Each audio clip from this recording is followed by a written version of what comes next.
Hi viewers, Binas kitchen ক্রিয়েশনসে আপনাদের স্বাগতম। আজ বানাবো পান্তা ভাতের থালি। আর সবাইকে জানাই নববর্ষের শুভেচ্ছা। আর এই পহেলা বৈশাখ উপলক্ষে আপনারাও সবাই অনেক মজার মজার খাবার খেয়েছেন, কিন্তু আমি এই বছর পান্তা ভাতের সাথে কি কি খেলাম তা আপনাদের সাথে শেয়ার করলাম। আশা রাখি আপনাদেরও ভালো লাগবে।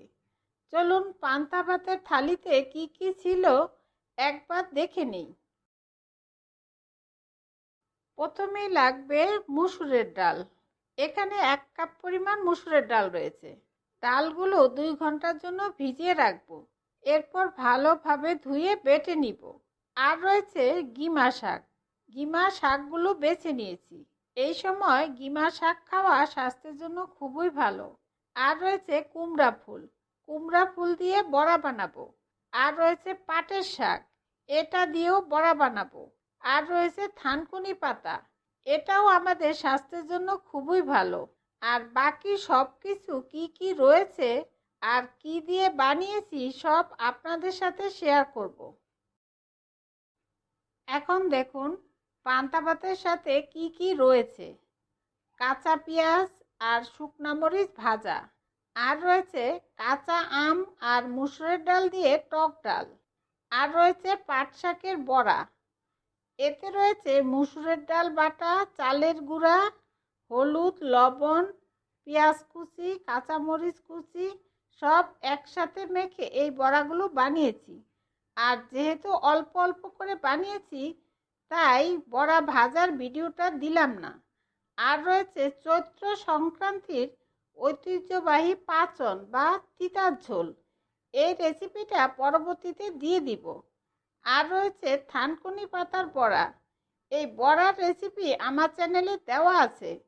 আর রয়েছে কুমড়া ফুলের বড়া, এই বড়াও ডাল বাটা আর চালের গুঁড়া একটু পাতলা ব্যাটার বানিয়ে ভেজে নিয়েছি। আর এই কুমড়া ফুলের বড়া খেতে কিন্তু দারুণ। আর রয়েছে মহামূল্যবান ইলিশ ভাজা, আর রয়েছে গিমা শাকের বড়া, আর প্লেটে রয়েছে ঝুরি আলু ভাজা, করলা ভাজা, ভেন্ডি ভাজা, আর নতুন একটা ভাজা ডাঁটা শাকের বড়া। এই প্রথম খেলাম, খেতে কিন্তু দারুণ লেগেছে। আর এই পেঁয়াজ দিয়ে ঝুরি আলু ভাজা পান্তা ভাতের সাথে খেতে কিন্তু দারুণ লাগে। আর যেহেতু টক ডাল রয়েছে, সব খাবারগুলো আমার কাছে দারুণ লেগেছে। চাইলে আপনারাও গরম কিংবা পান্তা ভাতের সাথে ট্রাই করতে পারেন। এইভাবে বড়া বানিয়ে পান্তা ভাত অবশ্যই খেয়ে দেখবেন। আপনাদের সুবিধার্থে সব উপকরণ ও তার পরিমাণ আমি ডিসক্রিপশনে দিয়ে দিব। আর এই রেসিপিগুলো আপনাদের কেমন লাগলো আমাকে কমেন্টসে জানাবেন। আর ভালো লাগলে অবশ্যই একটা লাইক দিবেন। আর নতুন বন্ধু হলে সাবস্ক্রাইব করার জন্য অনুরোধ রইল। আমার ভিডিওগুলো দেখার জন্য আপনাদের সবাইকে অনেক অনেক ধন্যবাদ।